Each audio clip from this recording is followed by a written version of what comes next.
Okay, what'd you come up with? Give me some examples. Eli? Break it. I'm sorry? Make it and break it. Make it and break it. Make the strategy and then break it. Figure out how you're gonna move. Okay, okay, like that. You really have to have a good handle on the decision criteria and the rankings for the key decision makers to really define what the right strategy is. Yeah, yeah. So that's why, the expectation would not be when you're very early in the sales cycle, be able to know exactly what your strategy is going to be. You might say, we anticipate that it will be this, but you may just not have enough information yet. It's usually you're figuring that out about maybe, midway maybe or a little earlier. Okay, what else? Your strategy really is going to depend on validation and things with customers.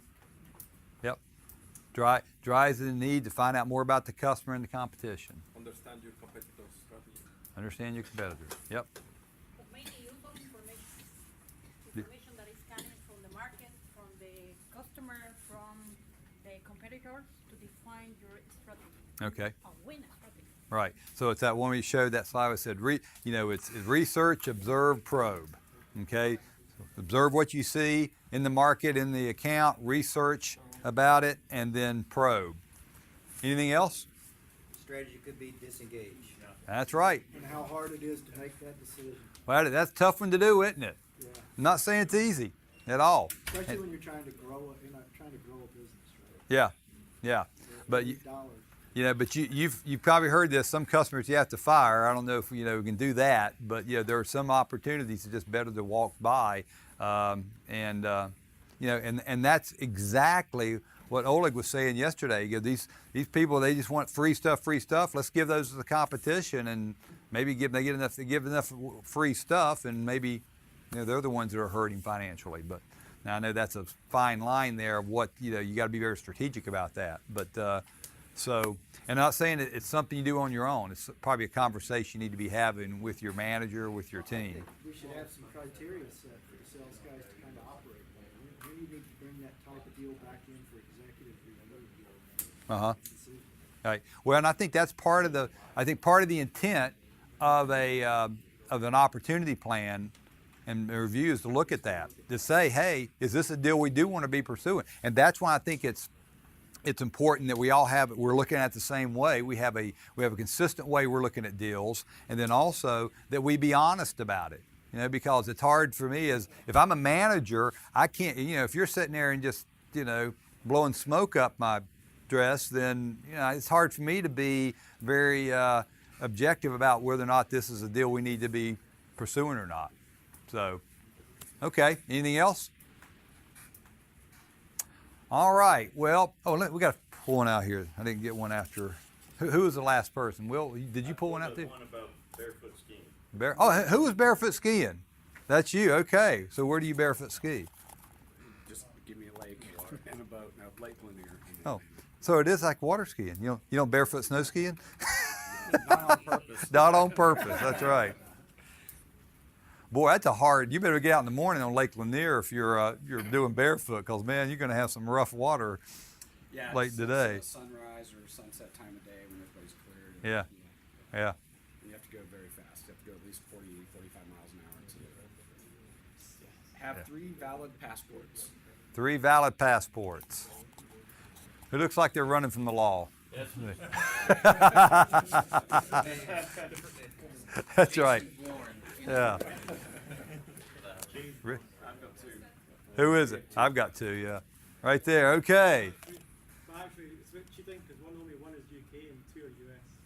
Okay, you got the 2-year one and then the long term? 2, yeah, exactly, 2 US passports, because we need to get visas for traveling while I'm already on a trip. Yeah. I've had to do that. Yeah. That's right. If you pay them the money, man, it's kind. But they only give it to you for 2 years, and you have to have for one of 2 reasons. Typically, one because you have to get visas. There's another reason. Travel to incompatible countries. Do what? Yeah, incompatible countries. So once you get that Saudi Arabian, or like if you get the Saudi Arabian stamp, you're not going certain other places or vice versa. So. Yeah. And the Israelis put a paper in there. Yeah. That's usually James Bond. Yeah. Okay. Now, we talked about yesterday that most of the on the most deals are won or lost on which criteria on the 1 through 10.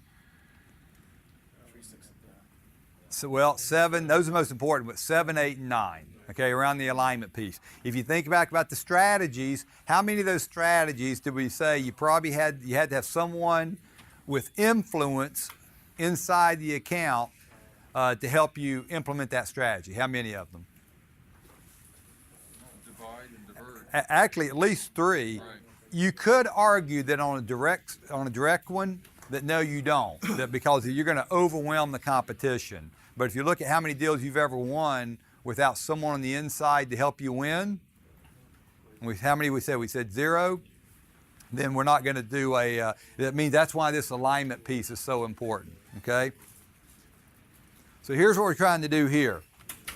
Better understand the customer organization, expand your relationships, focus on the right people, who you should really be calling on, increase executive alignment, and avoid surprises in the sales campaign. I find there are very few good surprises in a sales campaign. Very infrequently did I ever have a salesperson come to me and go, "Oh, Mark, we're going to sell this deal for twice as much money and close it 2 months early."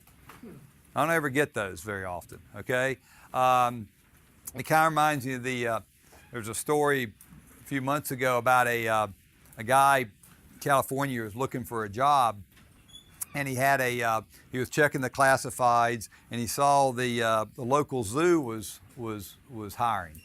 So he goes in the next day. He interviews with the guy, and the guy tells him, guys look at me, he said, "So how tall are you?" The guy goes, "I'm 5'10". He goes, "Well, how much do you weigh?"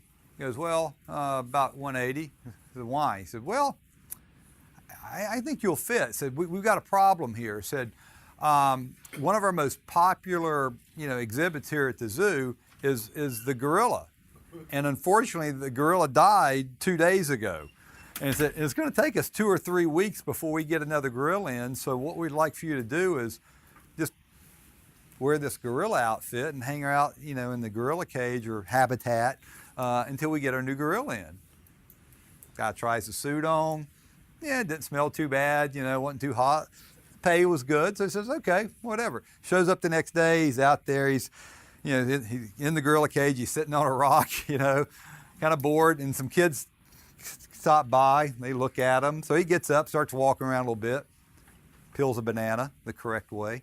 And so some more people stop by. So he starts getting a little more active. He actually starts kind of hopping around a little more. So he's really getting people's interest. So pretty soon he's up in the tree, and he's starting to swing from one tree to the other on vine. So you get more and more people are stopping around.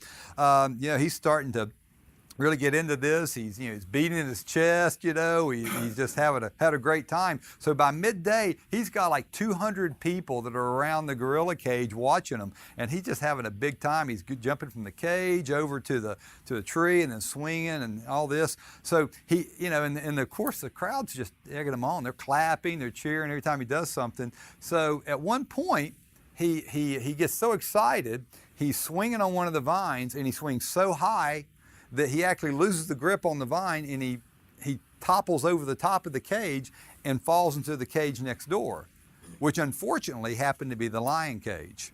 So you've got this 200 gasp from 200 people like, what's going to happen now? So he kind of is dazed a little bit, and he kind of sits up and he looks around and he realizes, he's in the lion cage, and there's 4 hungry-looking lions that are circling them. So he does what probably me and you would do. He starts to panic, and he starts screaming, goes, "Help! Help!"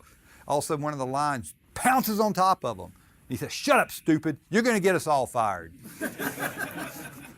So things are not always what they seem, okay? So that's one of the things when we get in here on the relationship map, let's figure out who are those people that are kind of hiding that can maybe undo us at the end of the sales campaign when it's too late. So first off, we talk about politics, power. One, is it real? Is there some kind of influence network inside your accounts that you're calling on? Sure. Yeah. Okay. Why is it important? Because if they're not influencing for you, they're influencing for the competition. That's right. It's going on whether you like it or not, so you better use it to your advantage. It can affect your opportunities, good and bad. So what's the difference between formal and informal power? So formal, I guess, is more where you have a hierarchy and people have responsibility, and then informal is like when you have your person who is like the fox in the hole, if you like. Mhm. Somebody that isn't officially in the decision-making process, but is like a trusted advisor to somebody who is, Mhm. and can really kind of sway things. Okay, yep, I think that's a great explanation, okay? So one of the things we need to remember, don't spend time selling to someone who can't buy, all right? Now that's a simple thing, and I was told early in my sales career, and I didn't quite maybe understand it at first, but I got to figure it out later, that, you know, sometimes we waste too much time spending time with people who can't really buy anyway. They can't say yes, they can only say no, all right? So let's look at this when we talk about relationship mapping. Now, don't worry about the titles. These are just some titles we put up there. They may not have perfect relationships here or whatever. But what we want to do is if you look at this, let's say that this is a company I'm calling on. I don't know much about them, all right? But I do know we've got this project they're putting in place. It includes these 4 people here, Leah, Chuck, Sam, and Danielle. And I know that Sam is a project manager, okay? Now, first off, who do you think I should call on first, okay? And what are the pros and cons? Because there are no right or wrong answers here, but what are the pros and cons and different people I could call on? I think it's going to be more easy to get a meeting with the lower level people. Uh-huh. Maybe less effective, but if you went straight to somebody at the top, you may not have all of the facts yet. So it's usually would be good to start low, use some kind of fact finding, and then work your way up. Okay. Yeah. And yep, you're right. If we go high, we may not have enough information. Okay. Anybody else? Might depend on what level of relationship you already have in there, so if it's kind of new ground or greenfield, maybe going to the top or higher might work out, and then they'll just filter down the right person. But if you have already an embedded relationship in doing business, going higher and then having it filter down might have a negative effect with your Yeah. helping you out. Yeah, because if you go up top first, it's like, hey, I didn't know any better type thing. Yep. If it's in, say, new field. But oftentimes you can go high, and if you've got enough nuggets of value, Mm-hmm. it'll get pushed down to the lower guy, Mhm. and the senior guy will say, you need to take a look at this. Right. So you can secure the meeting if you start high. Mm-hmm. Invariably, it's these guys are busy people, and then it get pushed to see these guys. Right. It's all about context. Are they an existing customer already? Do you have existing business with them? Is it greenfield? Do you have relationships with some of the senior level or mid-level already and not the lower? It's all about context. Yep. There's no one answer. Right, exactly. There's no right or wrong answers. So that's what we have to look here. So some things we have to figure out. There's some things we have to know, okay? One, what are the buying roles, the formal buying roles? Start figuring that out. What's their relationship status in there? What's their degree of contact or the quality of contacts? What level of influence do each one of these individuals have? And then who do they influence as well, okay? Last thing, we want to know what they care about, what's important to them, just beyond just the business criteria, right? So let's break those down. So first, the buying roles. Now, I gave you that cheat sheet with the strategy on it right here. If you flip to the back, you got relationship maps. So it gives you all these definitions in one place as well. They're also in your book. Okay, so if you want to take any notes, you can do it in your book. So first off, buying roles. Let's start with an evaluator. Now, responsible for analyzing your product, service, proposal. So a technical buyer could be an evaluator. Now, why is it good to, how can evaluators help you? Give you feedback? Yeah. How about users? We don't have them as official, but how can users help you? It can be the recommender. Recommender? Validation of your Validation, yep. What else? Identify the claims. Identified pains. Yeah, so they can give you information and give you information about your product and who else's. Yeah, competition as well. Now, evaluators can do a lot of the same. Now, evaluators can't say yes, but they can say no. They can't win the deal for you, but they can block you from winning, or they can keep the competition. They can block the competition. Okay? Decision maker has a formal authority to make the final decision on a solution, a vendor, or a course of action. They may have the authority delegated to them. So, for example, if they're in the influence network of someone higher up, then that really trusts them, they may delegate that to them, that decision making to it. So sometimes the economic buyer would be a decision maker. Now, typically, how many decision makers would you have in an opportunity? Technological point of view and the economical point of view. Okay. Actually, too. Well, and you know, and we go back and forth, and I've had debates with people about this, and I don't know the right or wrong answer, but I will tell you, typically what we try to do is identify one decision maker, because we say, well, because, you know, ultimately there is one decision maker, and then everybody else is either an approver or an influencer, okay? Now, again, there are exceptions. You might say, well, these two guys, this guy, they have to agree, okay? Then you say, well, then who's it going to? Are they evaluators? Or is this, and then this guy above them is a decision maker. But, and I find that you know, even though there's an evaluation committee, evaluation committees do not make decisions. Committees don't make decisions. They make recommendations to the decision maker, or there's someone on that committee that is basically driving the decision. And they're ultimately they're the kind of decision maker. But here we're kind of looking at the formal decision maker. So one of the issues, if I look at a relationship map and I see 4 decision makers, I kind of get a little suspicious on that maybe we're not really sure, we're not really clear how the decision's being made. Now, approvers. Approvers have the authority or right to review, approve, or veto a decision. They may control the funding or the contracting process. So it could be someone in legal, it could be someone in financial, technical, purchasing. So approvers may be below the decision maker, you know, 2-3 levels down, you know. And so, you know, we just, you know, that's what we got to kind of figure out. Now, ultimately, there can be multiple approvers.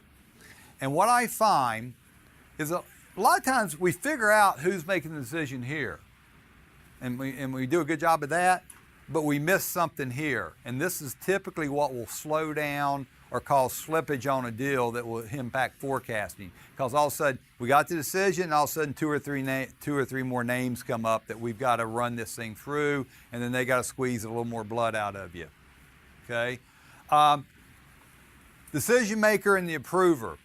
They've been working together for 3 years. Good working relationship.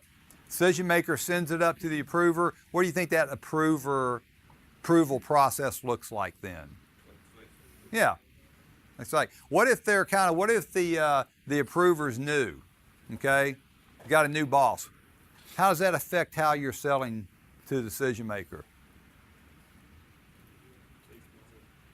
You probably want to ask the decision maker what his boss is going to look at. Yeah. And help him, you position the message for him to give to his boss. Yeah, we've got to help justify, make sure they've got a good business case. And what's the value to the decision maker on that? Makes them look good, makes them look competent, gives them a good business case. And then we got influencers. So this is someone who will have influence on the decision of the process. May or may not have a formal role in the buying process, may actually be internal or external to the organization. Like I think it's the one you guys mentioned. You had someone external on that strategy you mentioned that actually had a lot of influence. Okay? Yeah, on the one we were talking about strategy before. Okay? Any questions here? So we tried to simplify these as much as possible. Relationship status. Okay? This is what what our relationship with them is. So we have champions. believes your success is critical to them or their organization, provides advice and opens doors, actively sells for you in your absence. Will be open to discussing their personal motivators. Based on that definition, how many champions have you had in your deals in the last 5 years? Handful? Yeah, good. Because some people are like, they'll have 3 champions on their relationship map and going, man, why are we even talking about this then? Go close the deal. All right? Now, what do you think the biggest difference between a champion and a supporter is? How vocal they are for you when you're not there. Yeah. Yeah. Or even, prefers your solutions, thinks you should win, but may not be very, very vocal. And they're probably still going to be open to sharing their personal motivators. So, we had someone one time when we had Michelin who, the guy who was the data center manager was an ex-Xeroid, the Xerox guy. And we had we were calling them, he preferred we were competing against IBM, for data center printers. He preferred our solution, but he was not going to be very vocal. Why? Do what? Yeah, showed bias, maybe a conflict of interest. But he would tell us, like, Mark, okay, I think your proposal needs to be somewhere in this range. Okay, so he'd give us good information, but he was not going to stand up and say, we got to have Xerox. Somebody else is going to have to come to that conclusion. Now we got neutrals. Shows no preference for a product or vendor, will follow the majority or most influential person. So typically there's 3 reasons for someone to be a neutral. Either they're always going to be a neutral. They think that's their job, to be a neutral in the purchasing process. The second reason would be they just haven't made a decision yet. Okay, they maybe just don't have enough information. Or the third one is they've made a decision, we just don't know what it is. They're still showing themselves as a neutral. Okay, there could be a couple of reasons for that.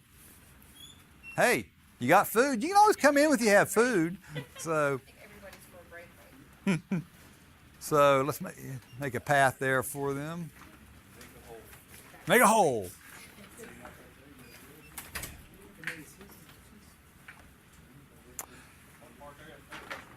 Oh yeah, Eli?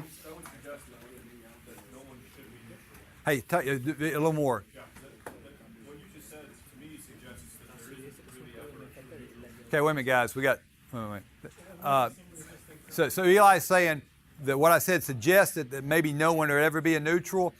Truly neutral, like Truly. unless it's their job, which is a good point. Yeah. Even if it's their job, they can be effective. But I think there's people who honestly don't care. They just don't want to get fired, so they're going to go with whatever. That's right. They'll go with wherever they see the wind blowing. Yep, I'll go that way because I don't want to cause trouble. I don't care enough to cause trouble about it, or I don't have enough influence to cause any problems about it. Does it affect them personally in terms of career opportunities or, That's right. what's in it for them? Nothing. Nothing. Exactly right.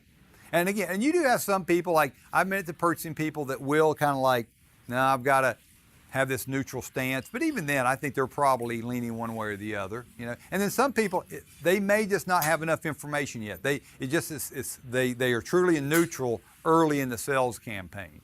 So I have a follow-on question. Yeah.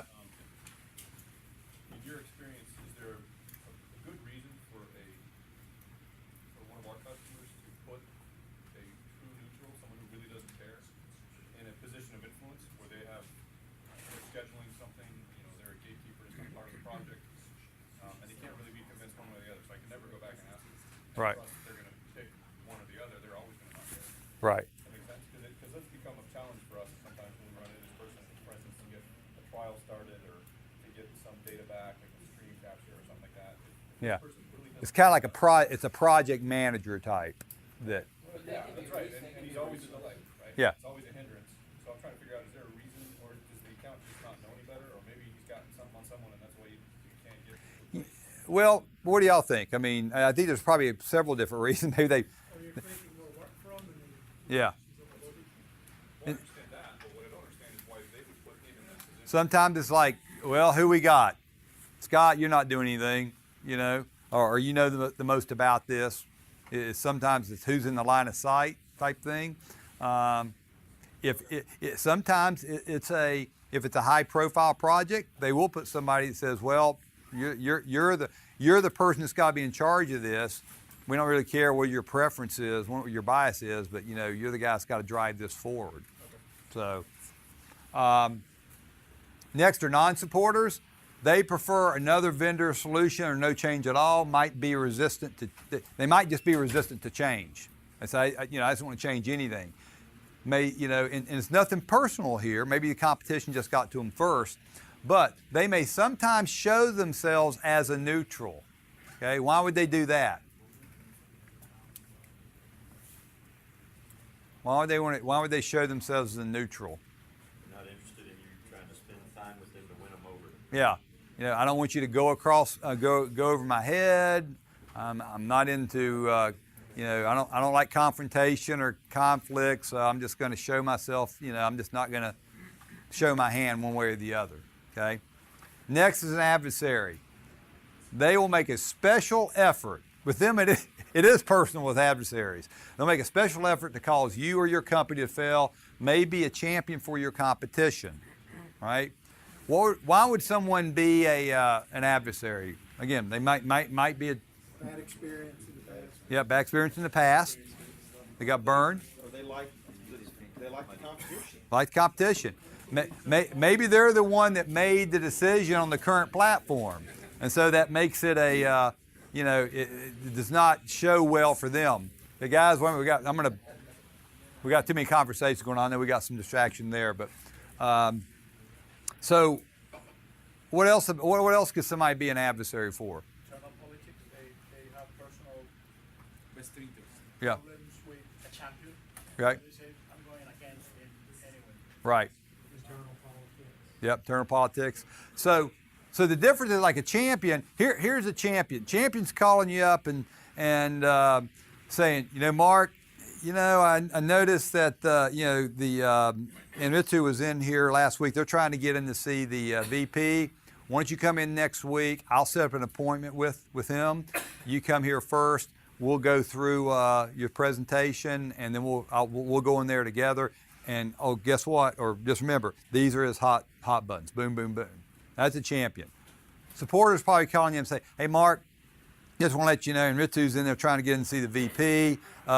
You probably want to set up an appointment to him as well. Neutral's not calling you. Non-supporter, is calling the competition. What's the adversary doing? They're walking in with the competition, okay? Yeah. Now, remember this. Personally, I would almost rather have an adversary than a non-supporter. Why? Because you know it. You know it. You know who they are. They'll tell you, Mark, you're fat and you're ugly. Okay, got it. I know why you don't like me. Like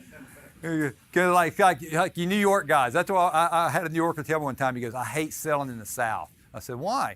He said, you got a Birmingham, they'll sit there and tell you, yeah, give us a call. We're not interested right now, but give us a call back next quarter or whatever. So, and that'll keep going on. So they're never going to buy anything from you. They're just too polite to say anything. So when you're in New York, they'll tell you, I hate you, don't ever call on me again. And I said, what do you do on that? He goes, well, I call on them again because that's just New Yorkers. So I don't know. But these guys, so I like to know that this guy, you know who he is. This guy you may not know. Now, do you ignore your adversaries? No. Why? Do what? Yeah, it's got. Keep your enemies close. That's right, Godfather. Don Corleone. Keep your friends close, but keep your enemies closer. You want to know what they're doing. Also, too, these guys will typically. The other reason I kind of almost rather have an adversary, they will almost take themselves out of the play. Right? Because people know, man, he's just got a bias on this. Okay? He's just not, so he loses some credibility because he's so strong for the competitor or so strong against you. Okay? So something to consider. Can you turn an adversary into a supporter or a champion over the time it takes you for one opportunity?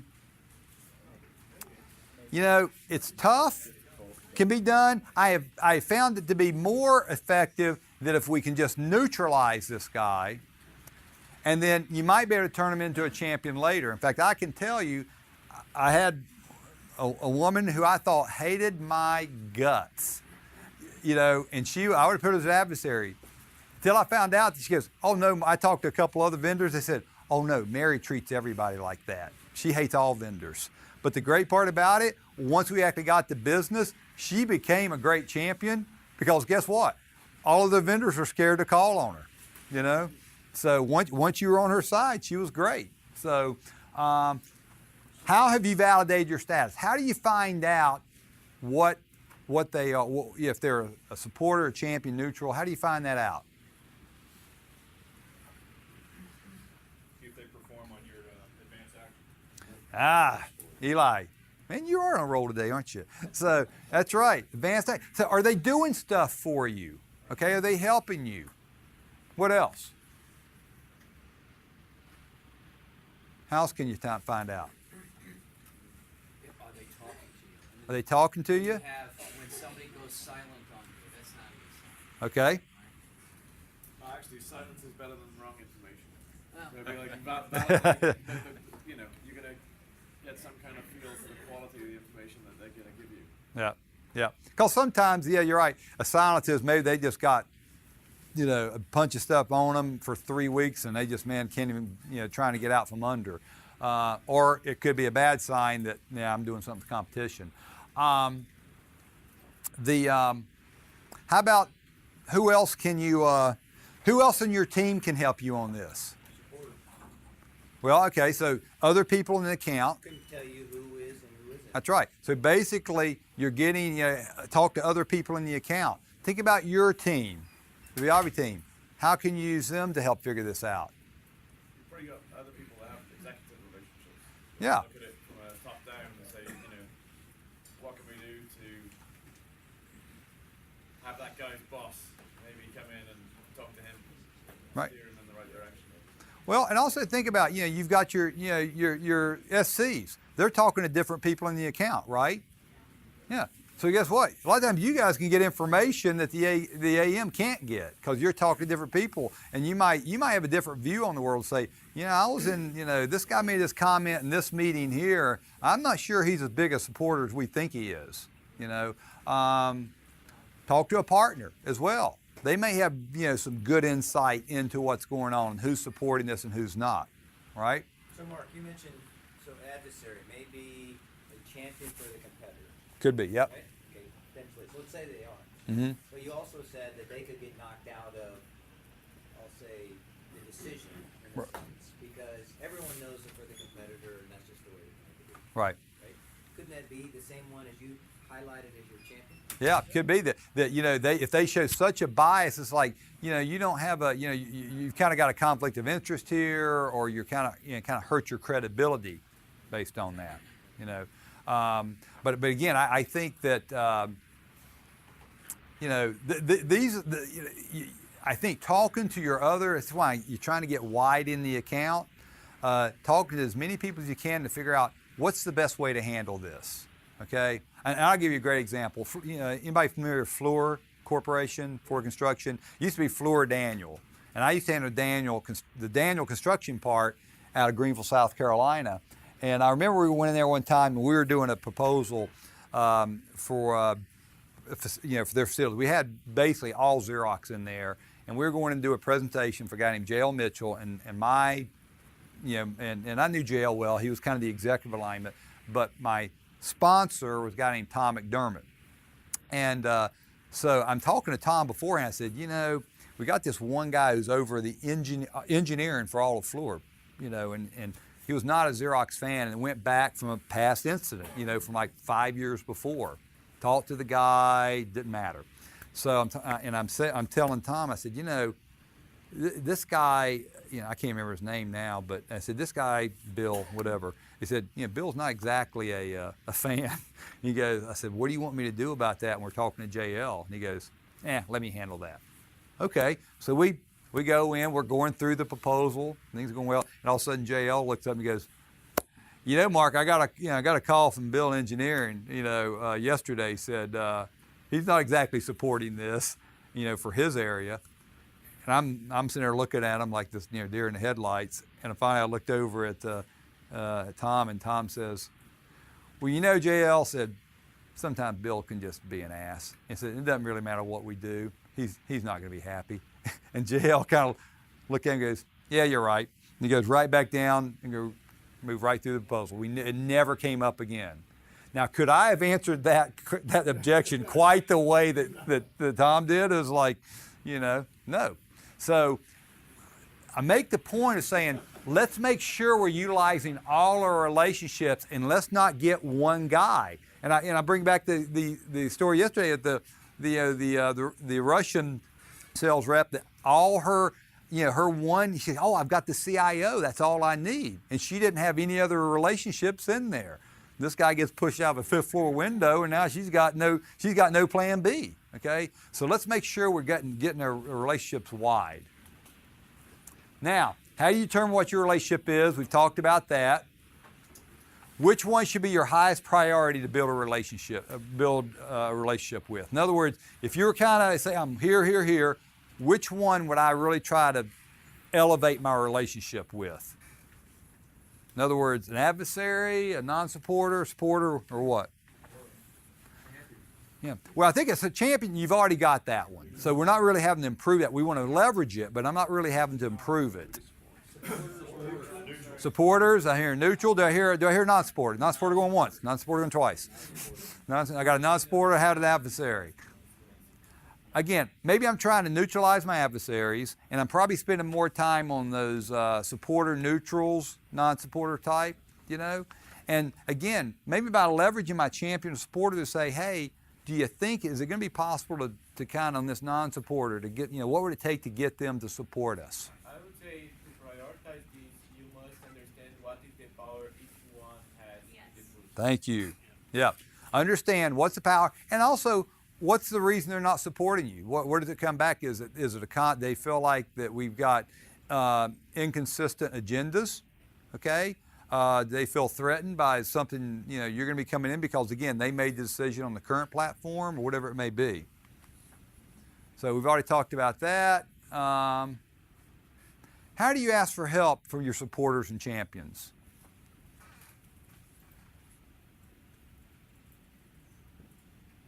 What do you ask them for to help you? Information?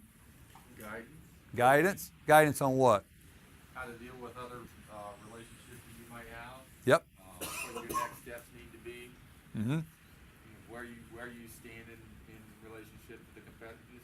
Yep. Any number of things. So competitive information, intelligence, validation, what we think we know, validation on decision criteria, things like that. Here's the best one. We did a program years ago with, and I don't have it with me, but a lot of times if I'm doing a program, I'll bring it with me. It was with Bell South. And the guy brought in an opportunity plan that for an account, and he was brand new to Bell South. And he said, yeah, I just can't. He said, this is actually, he said, my second week. He goes, but the first week I'd actually had a cruise and that we went on. So, this is actually probably his effective second day. So he brings in this TAS plan that's completely filled out. About the customer. I said, well, how'd you get this? What'd you do? He goes, well, said this is a good account of mine that I'm really wanting to bring over, with Bell South. So I knew it was going to be a vacation and we maybe would need it for this. So I sent him the opportunity plan and he filled it out for me last week.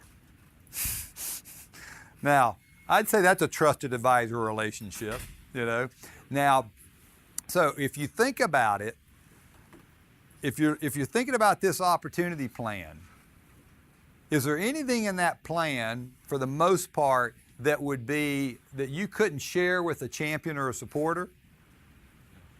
If they want you to win, you can kind of, this is kind of a plan to do it. You might put it to them in a different format or whatever, but I wouldn't show them on the relationship map having no influence or anything, but because everything in there is basically about understanding, with the exception of the competition, it's about understanding their business better. So I don't think how they can be offended by that. So last is degree of contact here. So none. You have had no contact or access to this person, or at least over the last 6 months to a year. Brief, you're someone your team has had cursory contact over the last 6 months.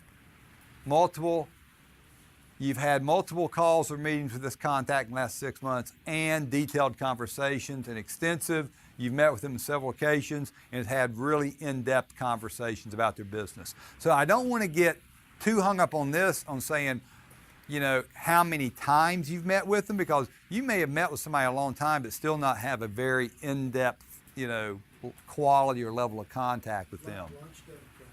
Do what? Lunch doesn't count. Well, it doesn't necessarily count. It could count if, man, we're having some great conversation about their motivators and all that stuff. But just taking them out, that doesn't really, yeah. So in other words, you could, if somebody said, I've only met with this guy twice, but man, we have had some great, you know, I know his family, I know this, I know, you know, it passes the Saturday mall test. In other words, if you saw them in the mall on Saturday, they would stop, they'd talk to you, they know your kids' names and so forth. Even though you've only met with them twice, I'd say that's extensive contact, all right? So if we look at this now, okay, so we've got, start here with Leah. E is for evaluators, okay? She's a supporter, and we've had, you know, multiple contacts, right? Chuck Edwards, evaluator, he's a non-supporter, and we haven't met with him yet. Evaluator, an adversary, and we've met with him once.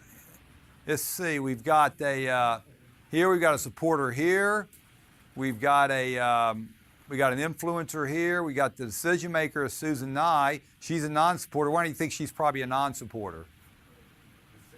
Yeah, right here. Saying you think Sam's kind of got her ear. We got an approver here. We don't really know what a relationship with some of those are. We got another approver over here. So at this point, am I forecasting this deal? I could, might not be very accurate. So what's the problem I have right now? Yeah, lack of supporters, and I got at least 2 enemies and an adversary, and I haven't had contact. Yeah, there's a lot of people I haven't had contact with. Now, before I disengage from this opportunity, what's the one thing I've got to consider that's not showing here?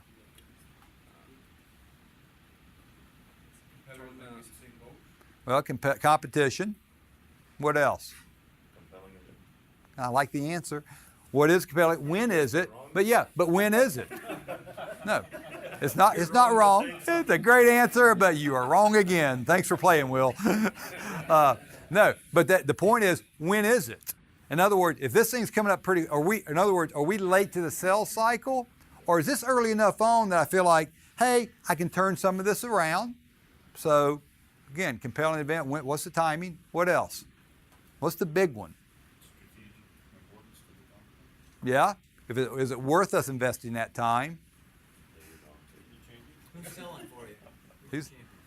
Well, and even more than that, who's got the juice here? Where's the influence? Who's got influence and who doesn't? Okay? So what we're going to do after lunch, we're going to talk about that and see what that looks like, okay? So it is almost 12 o'clock straight up. It's actually about 2 minutes after. Lunch till 1 o'clock, Jason's Deli. We'll start back at 1, and we'll get to the level of influence.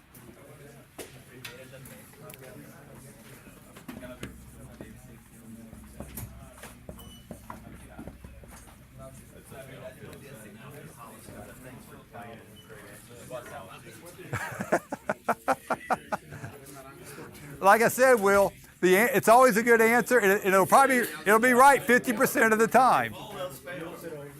That's right. And it was right.